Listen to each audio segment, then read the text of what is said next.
Azərbaycanın milli qoyunlarından biri. Səyyad Araldı, Analdı bilmirəm.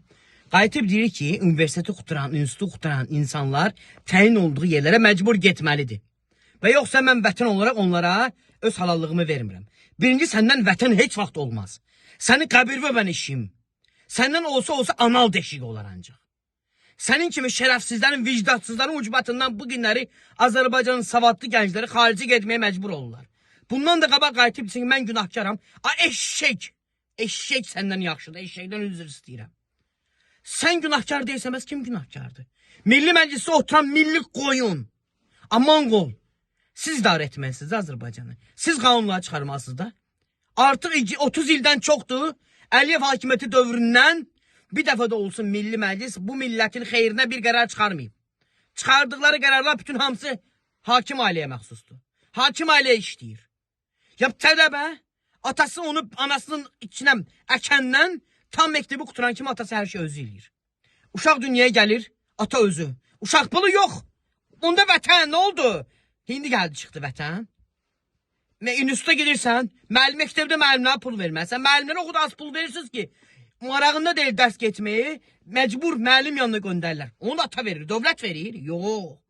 Universitetə girir, instituta girir, şirinliyi, nə bilim, hər semestrdə pul oxuyandan, oxumayandan, müəllimlər heç umurunda deyil, 8 Mart, 23 fevral, nə bilim, bu bütlərin hansı günü, Novruz bayramı, yeni ili, hamısı valideynlərdən pul yığırlar.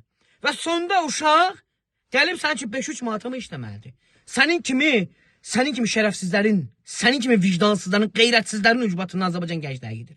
Oturmuşsunuz parlamentdə, ancaq öz maaşınızı qaldırmağa məşğulsuz. Ancaq öz cibinizi, öz dalınızı güdürsünüz. Düşünmürsünüz ki, 7 il oxuyan həkim 300-500 manata nə üçün işləməlidir? Axı, niyə işləməlidir? Niyə mənim həkimlərim, niyə mənim injinerlərim, niyə mənim ali təhsili gənclərim Avropalara tökülməlidirlər?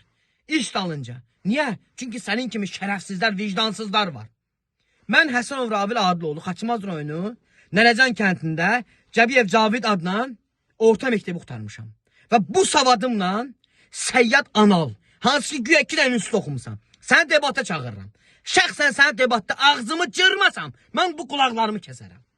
Bax, sən ağsaqqal deyilsən Nuşey. Səni kimi ağsaqqallara iç qədər hörmət olunmalıdır. Sən nə millət vəkilisən, sən də bu millətin qədrini bilirsən, nə də bu millətin dərdini danışmısan. Sənin işin peşən ancaq Əliyev hakimiyyəti yaltaq dalın yalamaq olub.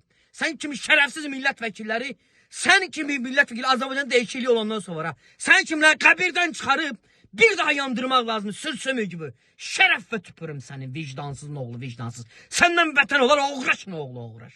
Sən kimsən vətən adına danışırsan? O boyda qazilər can qoydu vətəndə.